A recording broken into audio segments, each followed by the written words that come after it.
ओम शांति, ओम शांति, ओम शांति।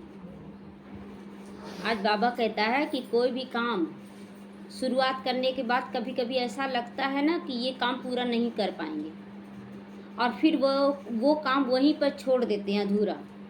सोचते हैं कि हमसे नहीं हो पाएगा, तो फिर दूसरे कार्य के लिए आगे बढ़ जाते हैं। तो बाबा कहता है कि कोई भी काम अधूरे में नहीं छोड़ना चाहिए, क्योंकि हो सकता है मंजिल वहीं पर हो। कभी पिक्चरों में भी देखे होंगे कि किसी का घर ढूंढ रहे या किसी व्यक्ति को ढूंढ रहे, और जस्ट थोड़ा देर के बाद वो आदमी खड़ा है मिलने के लिए, और यहाँ पर हम चारों तरफ देख रहे हैं लेकिन उस व्यक्ति को नहीं देख पा रहे हैं, और ढूंढते रहते पता नहीं कहाँ है, इतना बड़ा दुनिया में हम कहाँ ढूंढेंगे, और ढूंढ नहीं पाते हैं। किसी का घर एकदम बगल में है और हम सोच रहे हैं कि अब कहाँ ढूंढेंगे, कहाँ खोजेंगे, इतना समय हो गया है, और जबकि वहीं पर रहता है। तो इसीलिए बाबा कहता है कि हो सकता है कि आप मंजिल के समीप हो और आप कोई भी काम शुरू करके अगर अधूरे में छोड़ते हो तो वो मंजिल पहुँचते पहुँचते आप रह जाते हो, और फिर कहते हो कि क्या मेरा किस्मत है कि हमको कुछ भी पूरा नहीं होता है। हम सब मेहनत करते हैं लेकिन पूरा नहीं कर पाते, तो पूरा करने वाले ही होते हैं, तब तक आप हार मान लेते हैं कि हमसे होगा ही नहीं। तो बाबा कहता है कभी भी हार नहीं मानकर बैठ जाना है। कोई भी कार्य अगर स्टार्ट किए हैं तो उस पिता की याद में पूरा जरूर करना है। कैसे होगा, क्या होगा, सब कुछ बाबा के आगे समर्पण करके फिर करें। उसके बाद देखिए रिजल्ट। अभी मोदी जी का आ रहा है ना, अभी इलेक्शन हुआ, 45 घंटे का उपवास फिर रखे हैं कन्याकुमारी में, ध्यान में बैठे हैं। पिछला बार केदारनाथ में बैठे, कोई भी बातचीत नहीं, कोई भी बात नहीं, एकदम मौन, एकदम मौन, 45 घंटे का मौन। तो ये संस्कार कहाँ से जा रहा है उनके अंदर, ये संस्कार कहाँ से जा रहा है? मौन में इतना ताकत है ना कि समस्या छोटी हो जाएगी, समाधान बड़ा हो जाएगा, उभर जाएगा। मौन में बैठने से समस्या नीचे दब जाएगा और समाधान ऊपर हो जाएगा। इसलिए वो ध्यान का सहारा ले रहे हैं, क्योंकि ध्यान में बहुत पावर है। वैज्ञानिक लोग भी कोई भी इन्वेंशन करता है ना तो पहले वो साइलेंस में जाता है, अंडरग्राउंड हो जाता है कितने महीनों तक, उसके बाद उसके अंदर का क्रिएटिव माइंड है ना जागृत होता है, और वो फिर कुछ ना कुछ नया बना लेता है। तो सोचिए कि मौन में कितना ताकत है, सब चीज़ से डिटैच हो जाता है, हर चीज़ से डिटैच हो जाता है। तो ये ताकत है मौन में और ध्यान में। ध्यान अलग चीज़ है, मौन अलग चीज़ है। ध्यान माना उस परमात्मा का ध्यान करना, उससे बातचीत करना। ध्यान में बहुत सारा चीज होता है, कंफ्यूजन वाला होता है। देखिए, एक होता है कि प्रार्थना, एक होता है ध्यान, एक होता है मौन। तीनों में अंतर जानते हैं? प्रार्थना में क्या किया जाता है? जब प्रे करते हैं तो उसमें क्या होता है, केवल हम अपनी बात को रख लेते हैं परमात्मा के आगे, वो हो गया प्रार्थना। उसकी बात को सुनने का क्षमता नहीं हमारे अंदर। ध्यान में है कि हम अपनी बात भी कहते हैं और उसकी बात को भी सुनने का ताकत रखते हैं। मौन माना एकदम मौन, न मुख का न मन का कुछ नहीं, मैं निराकार आत्मा के रूप में एकदम मौन, ये मौन हो गया। तो हमें मन का कोई नेगेटिव, कोई व्यर्थ संकल्प उसमें नहीं। क्या होगा, जैसे ध्यान में होता है ना, बाबा से बातचीत करते हैं, लेकिन मौन में क्या होगा, कैसी होगा, कब होगा, ये कोई बात नहीं, सब अच्छा होना ही है। बस मौन में कुछ एक शब्दों में समाप्ति हो जाता है, इतना कम हो जाना चाहिए संकल्प। सब अच्छा है, सब अच्छा होना है, बस मौन में एक दो वाक्य बस काफ़ी है।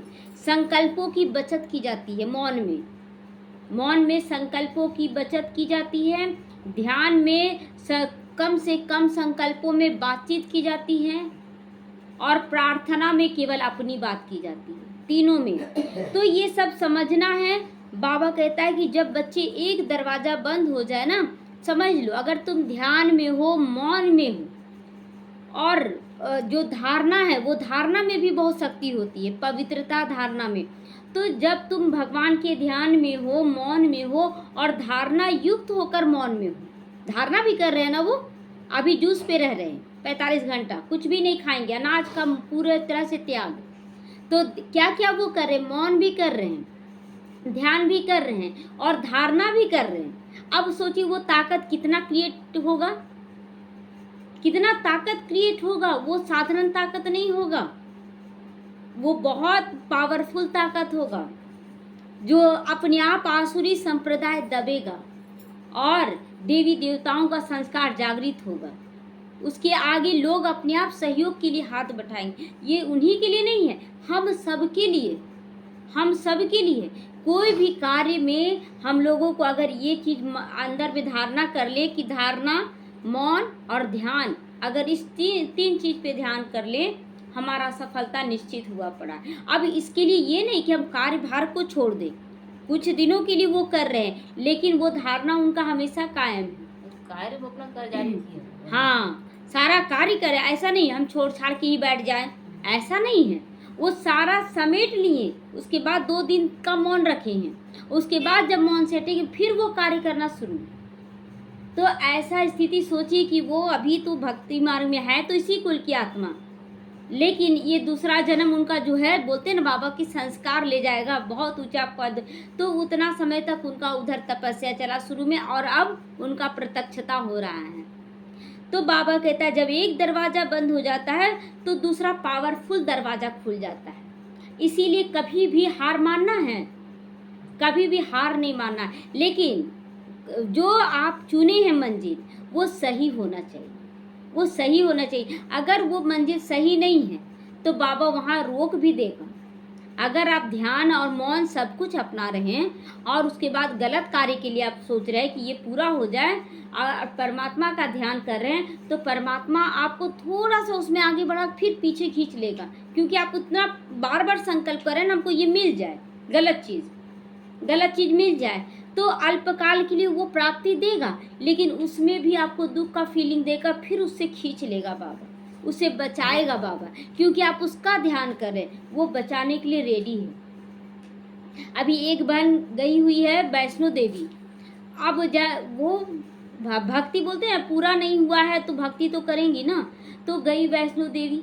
अब क्या हुआ वहाँ पर कि उनके एक परिवार का बूढ़ा बुजुर्ग, अभी जानते हैं वहाँ पर बहुत सारे बूढ़ा बुजुर्ग है ना, भुला जा रहे हैं, 20 दिन से, महीनों दिन से वहीं पर गुम है, मिल नहीं रहे।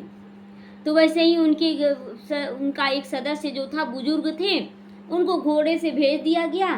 घोड़े में बैठे वो, और आधा रास्ता अर्धकुमारी के आगे तक लाया गया उनको, और घोड़ा वाला बोला कि थोड़ा खाना खिला देते हैं घोड़ा को, अब आधा घंटा में आ जाएंगे, उनको बैठना चाहिए। अब घोड़े वाले को थोड़ा देर हो गया, 10-15 मिनट खाना खिलाने में, जानवर है ना, अब कितना देर लगाएगा वो क्या पता। तो वो सोचे आएगा कि नहीं आएगा, फिर से पीछे की ओर चले गए कि ढूंढने के लिए। अब उतना भीड़ में मिलेगा, नहीं मिले, थक गए, बूढ़ा बुजुर्ग थे, वहीं कंबल लिए पूरा ओढ़ कर सो गए। अब वैसे भी मिलेंगे। अब क्या हुआ, ढूंढ रहे सारे लोग, पूरा थक गए। तो जो भाई बहन बाबा के ज्ञान में हैं वो बाबा को याद करने लगे। बाबा 4 घंटा से ढूंढने लगे, पूरी तरह से थक गए। अब ढूंढते ढूंढते फिर बाबा को याद किए तो तुरंत मिल गए। उसके बाद क्या हुआ कि जो पति पत्नी ज्ञान में चल रहे, वो पत्नी भुला गई, बच्चों को लेकर पति आगे बढ़ गया, और भीड़ ऐसा रहता तुरंत उसमें मतलब लोभ टाइप का लगने लगेगा भीड़। तो पत्नी भुला गई, उसके हाथ में ना एड्रेस है होटल का और ना ही पैसा है, दोनों ढूंढ रहे, 2-3 घंटा अब उसको ढूंढने में लग गया। सोचिए कि भक्ति मार्ग में कितना है, कितना थकावट है। और बोल रहे वो भाई ना, घड़ी घड़ी पैसा लग रहा है, हर जगह पैसा, मतलब देने में भक्ति में अलग, खाने पीने के लिए तरस सकता है लोग, उसमें बहुत कष्ट। अब वहाँ जाकर वो भाई फोन करते हैं कि तुम लोगों का मधुबन ठीक है तुम लोग को कितना आराम मिलता है। सोचिए कितना कम पैसे में हम लोग 10-10 दिन 15 दिन आराम से रहकर इतना सारा खाना है, पानी है, टाइम टाइम पर सोना, सब कुछ वहाँ अवेलेबल है, सब कुछ मिल जाता है। पानी खरीद के पीना पड़ता है, पानी पीने का नहीं मिलता। तो आप सोचिए कि बाबा हम लोग को कितना आराम दे रहा है, और उसके बावजूद हम बाबा को छोड़कर हम कहीं और भटक जाते हैं। तो इसीलिए बाबा कहता मौन में रहकर ये सब बात सोचो, ये सब भी बात सोचो कि हमको क्या क्या मिल रहा है, तो क्यों हम भटके कहीं और। भक्ति से वैराग्य आएगा कि नहीं? हाँ, लेकिन वैराग्य जब तक पूरा नहीं हुआ है ना भक्ति, वो खींचता है, आओ यहाँ देकर जाओ, पहले भक्ति का तुम्हारा पाठ बाकी है, वहाँ देकर जाओ। तो हमें बाबा के ध्यान में रहना चाहिए। हमें मन के संकल्पों का, मन बोलेगा यहाँ चलो, यहाँ करो, यहाँ करो, मन को स्थिर, आप आत्मा मालिक हैं, आप गुलाम नहीं हैं। थका दिया मन, 63 जन्म से चला चला कर आज थका दिया है। और हम लोग तो बहुत थक चुके हैं, हम लोग तो इतने थक चुके हैं कि भक्ति को देखने का भी मन नहीं कर रहा, इतना थक चुके हैं। क्योंकि हम लोग भी गए ना वैष्णो देवी, थक जाते थे, बोलते थे कभी नहीं आएंगे, और फिर जाते थे। बहुत थकावट, बहुत पैर में एकदम लगता था, सूजन आ जाता था चलते चलते। और रहता भी था भक्ति पावरफुल कि नहीं, हमको तो चल के ही जाना है, चल के भी आना है। और यहाँ पर बाबा कितना आराम दे दिया, यहाँ तक कि मधुबन में जब जाते हैं तो यहाँ से वहाँ जाने के लिए भी गाड़ी मिल जाता है ना, बैठ जाओ थोड़ा देर के लिए, बैठ जाओ, उतना चल नहीं पाएंगे। हाँ, तो इतना आराम बाबा देता है। तो बाबा कहता है कि बच्चे तुम केवल मेरे ध्यान में रहो, कोई भी समस्या ऐसी नहीं जिसका समाधान ना हो। एक रास्ता अगर माया बंद भी कर देती है तो तुम्हारे लिए पावरफुल रास्ता खुलने वाला होता है। इसलिए माया बोलती इस दरवाजे से मत निकलो, ये छोटा दरवाजा है, ये दरवाजा बंद करने दो हमको। हम लोग बेचैन हो जाते हैं कि बंद हो गया ये दरवाजा, अब क्या करेंगे। अरे माया भी सहयोगी है, माया चाहती है कि ना छोटा मोटा दरवाजा से हम लोग का प्रत्यक्षता ना हो, बड़े दरवाजे से प्रत्यक्षता हो। तो इसीलिए छोटा दरवाजा बंद हो जाता है। अब उस समय अगर मौन, ध्यान, धारणा तीनों को अपना ले हम, तो बाबा क्या करेगा, पावरफुल दरवाजा चमत्कार के रूप में खुलेगा और वहीं से प्रत्यक्षता का नगाड़ा गूंजेगा। तो इसीलिए हमें जो रास्ता बंद होता ना, उसके पिछाड़ी में दुखी, उदास, हताश नहीं होना है। हमें तो ढूंढना है वो पावरफुल दरवाजे को। तो कैसे ढूंढेंगे? मेहनत वाला काम नहीं कि जाके ढूंढते रहें चारों तरफ, वो ढूंढना हो जाएगा कैसे, मौन, ध्यान और धारणा। तो जब भी कुछ सोच रहे हैं हम लोग करने, तो उसकी पहले ये तीनों चीज को जरूर अपनाना चाहिए, मौन, ध्यान और धारणा। तो बाबा कहता है कि लेकिन तुम जब थक कर, एक दरवाजा जब बंद हो जाता है तो तुम क्या करते हो ना, उस छोटे दरवाजे पास ही रो रो कर बैठ जाते हो। कैसे बंद हो गया बाबा, हम वैसे हम भी किए हैं। जब शुरुआत में गीता पाठशाला खोलने के लिए ना जो घर लिए थे, लौकिक घर था अपना, तो उसी के लिए बोले थे कि ये घर हमको दे दीजिए, इसी में पाठशाला खोलेंगे। लेकिन उसमें रेंट लगा दी इन टाइम पे, 10 दिन में खुलने वाला है। अब पूरा हल्ला हो गया चारों तरफ कि खुल रहा है, और उसी समय क्या हुआ कि रेंट लगा दिया गया, क्योंकि लौकिक परिवार ज्ञान में नहीं है सभी लोग। अब रोना स्टार्ट कर दिए बाबा के आगे, बाबा हम क्या अपने लिए मांग रहे थे क्या, तुम जो देने से मना कर दिए, सो तुम्हारे से बढ़कर था क्या उन लोग जो आप उसको मना नहीं कर सके, क्यों नहीं दिए। उसके बाद तुरंत फिर, और लोगों का ताना तो बंद नहीं होता, ब्राह्मण आत्माओं का रोक रोक कर बोलते थे हमको, क्या जानबूझकर।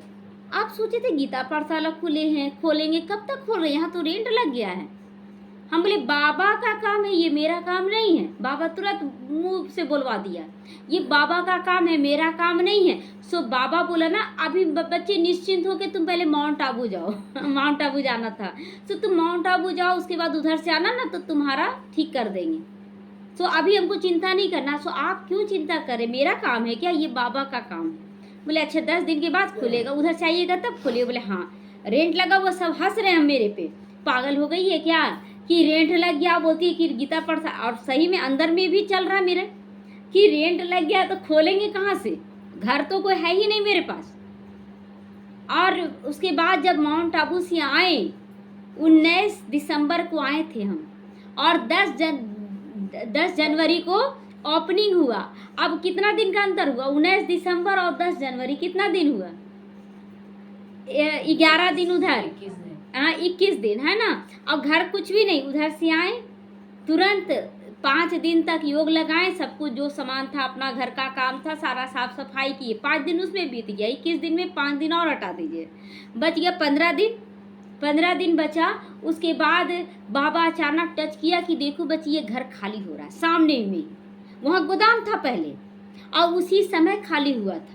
और खाली हुआ तो जब टच किया बाबा ये खाली हुआ, तुरंत जाकर बात किए, वो हाँ जी हो गया। और वो जो पहले वाला घर था ना, वो दूरी में था, आने जाने में उस समय नया नया थे ना, दिक्कत होता। बाबा नहीं चाहता था कि मेरी बच्ची दूर में जाए, कितना प्यार करता है वो। और घर से निकले, दरवाजा के बाहर वो मिल गया रूम, अब बात भी किए तो हो गया। तो उसका प्लानिंग कुछ और है, हमारा देखने का नज़रिया कुछ और रहता है। तो अब जब ये सब अनुभव करने लगे, तब बोले बाबा अब नहीं रोएंगे, ना ही रोएंगे, ना ही तुमसे झगड़ा करेंगे, बहुत झगड़ा कर लिए, अब झगड़ा नहीं करेंगे। तो आप सोचिए कि भगवान का प्लानिंग कितना सुंदर है। वो जान रहा है कि मेरी बच्ची नहीं उतना दूर जाना, फिर वहाँ पर सारा साफ सफाई, क्योंकि नया में तो सब कुछ संभालना पड़ता ना। और यहाँ सामने में था, ब्रह्मा भोजन करे तुरंत दौड़ के चले जा रहे, कुछ भी करे दौड़ के चले जा रहे। तो बाबा कितना सहज, और सब कुछ पहले से किया हुआ है हर चीज़। और हम लोग बोलते हैं कि कैसे करेंगे, कैसे होगा, क्या होगा। बहुत मज़ा है इस ज्ञान में, इतना मज़ा है। लेकिन उस ज्ञान को पहले समझ कर करेंगे तब, और सच्चे दिल से, साफ दिल से करेंगे तब साहब राजी होता है। तो वो जान रहा ना कि कौन किस भावना से कर रहा है। उस समय तो बाबा से झगड़ा कर दिए, क्या बाबा हम तो कोई स्वार्थ नहीं रख रहे थे, हम तो कल्याण की भावना से पाठशाला खोल रहे हैं। सो ये भी नहीं कि हमको मान शान चाहिए इसलिए पाठशाला खोल रहे। बहुत झगड़ा किए थे बाबा से। अब बाबा सुन सुन के मुस्कुराता था और करवा दिया बहुत अच्छे से, मात्र 21 दिन में। और वो पाठशाला, और यहाँ तक कि जनवरी का मास में ना मनुमास चलता है ना, तो जिसमें बोला जाता है कि शुभ कार्य नहीं करना चाहिए। उस समय था उस चलता है ना, उस उसमें नहीं होता है कोई काम। हाँ, शुभ काम नहीं होना, वो भक्ति मार्ग के अनुसार। तो और हम लोग का शुभ कार्य उसी में होता है। खरमास नहीं, उसी समय 18 जनवरी आता है ना ब्रह्मा बाबा का। तो ब्रह्मा बाबा टच किया कि बच्ची तुमको इसी में खोलना है। और जो उन लोग देने वाली थी, मालकिन जो थी उस घर की, बोली कि अभी तो खरमास चल रहा है, अभी मत खोलो, इसमें अच्छा नहीं होता है। बोले हम लोग के लिए यही समय श्रेष्ठ है, क्योंकि 18 जनवरी बाबा का 1 जनवरी से 18 जनवरी सबसे शुभ मुहूर्त है हम लोग के लिए। और हम लोग खोले भी, खोले तो सब कुछ अच्छा होते चला गया। विघ्न तो बहुत आते गया उस समय, विघ्न तो चारों तरफ से आता था, लेकिन विघ्नों में ही बहुत कुछ सिखाया भी बाबा। स्थिर रहना भी सिखाया, कैसे सामना करना है वो भी सिखाया, सहन शक्ति सिखाया, सब कुछ सिखाया उतना दिनों में। लेकिन उसके बाद भी प्रोग्रेस होता चला गया, प्रोग्रेस होता चला गया। तो इसीलिए बाबा कहता है कि कभी भी पछतावे के आंसू में उदास होकर कभी बैठ मत जाना अगर कोई दरवाज़ा बंद हो जाए, क्योंकि तुम्हारे लिए कोई दूसरा पावरफुल दरवाज़ा खुलने वाला होता है, जिसके लिए माया तुम्हारी सहयोगी बनकर तुमको रोकती है कि इधर मत जाओ। तुम्हारे लिए कोई और दरवाजा वो स्वागत के लिए खड़ी है कि आप जैसे गेस्ट लोग के लिए होता है ना कि आप लोग इधर से नहीं, आप लोग उधर से जाइए। आज जो साधारण लोग हैं आप लोग इधर से जाइए, हम लोग के लिए दरवाज़ा बंद है साधारण नहीं, आप लोग के लिए उधर जाइए। कितना सुंदर पॉजिटिव एनर्जी से भर जाते हैं कि वाह वाह वाह वाह। लेकिन जब समस्या आता है तो हम लोग छोटे दरवाजे के पीछे, क्योंकि भीड़ किधर है, छोटे दरवाजे की तरफ है, भीड़ ज़्यादा छोटे दरवाजे की तरफ रहता है। बड़ा दरवाज़ा तो एकदम साइलेंस का, कोई लोग जाएगा ना, वीआईपी लोग जाएगा तो हम लोग वो वीआईपी हैं जिसके लिए माया भी सहयोगी बनती है छोटे दरवाजे को बंद करने के लिए। तो अब बताइए कि माया सहयोगी है या विरोधी है? सहयोगी है ना। अगर उसका विरोध हो रहा है तो समझ लीजिए वो कुछ अच्छा करवाना चाहती है, छोटा काम से न्यारा करवाना चाहती है। लेकिन हमारे अंदर पहचान शक्ति नहीं होता है ना, क्योंकि मौन नहीं है, क्योंकि ध्यान नहीं है, क्योंकि धारणा नहीं है, इसीलिए हम उस दरवाजे को पहचान नहीं पाते हैं। और नहीं पहचानने के कारण क्या करते, उलझ जाते हैं। बहुत बड़ा विघ्न आ रहा है, बहुत बड़ा विघ्न कुछ भी नहीं होता है, विघ्न कुछ भी नहीं होता। स्थिरता से पार कर ले, साइलेंस में, देखिए आपका विघ्न छोटा हो जाएगा, छोटा हो जाएगा। लेकिन हम उसको सोच सोच कर पहले ही बड़ा कर देते हैं। आज एक लड़की फ़ोन की, वो लड़की पढ़ रही है, स्टूडेंट है, और एक सब्जेक्ट अकाउंट है ना, वो उसको हार्ड लग रहा है। अब वो एकदम उदास हो के रोने लगी, पूरा रोने लगी। तो हम बोले क्या हो गया अचानक, आप क्यों रो रहे हैं, क्यों रो रहे हैं, बताइए कुछ हुआ है क्या आपके घर में, कोई डांटा है, कोई मारा है, क्या हुआ है, दोस्तों के साथ झगड़ा हुआ है? तो नहीं, तो फिर वो धीरे से बोलती है कि ये काउंट हमसे नहीं हो रहा है, बहुत हार्ड लग रहा है। इतनी सी बात हार्ड लग रहा, बस इतनी सी बात में आप पूरा रो रो के अपने आप को कमजोर कर ले रहे हैं। चलिए ध्यान योग करवा देते हैं। योग में बाबा को सब कुछ बोल दीजिए। आप बोल के उसके बाद देखिए सब कुछ सहयोगी कैसे बनाता है बाबा। बहुत ईजी है, योग द्वारा हर चीज़ संभव है। बड़े से बड़ा कार्य भी छोटा हो जाएगा, क्योंकि बाबा ऐसे भी देखिए यहाँ पर नीचे में आप जब हैं तो घरों को देखिएगा तो बड़ा बड़ा लगेगा। थोड़ा सा ऊपर चढ़ जाइए ना, 3-4 तल्ला भी पहाड़ चढ़ जाइए तो लगे थोड़ा छोटा हो गया। पहाड़ पे चढ़ जाएगी तो और छोटा हो जाएगा। अब सोचिए बाबा के पास चले जाएंगे तो लगेगा घास फूस है, कुछ है ही नहीं। तो आप बाबा के पास पहुंच जाए, समस्या एकदम छोटी हो जाएगी। ओम शांति।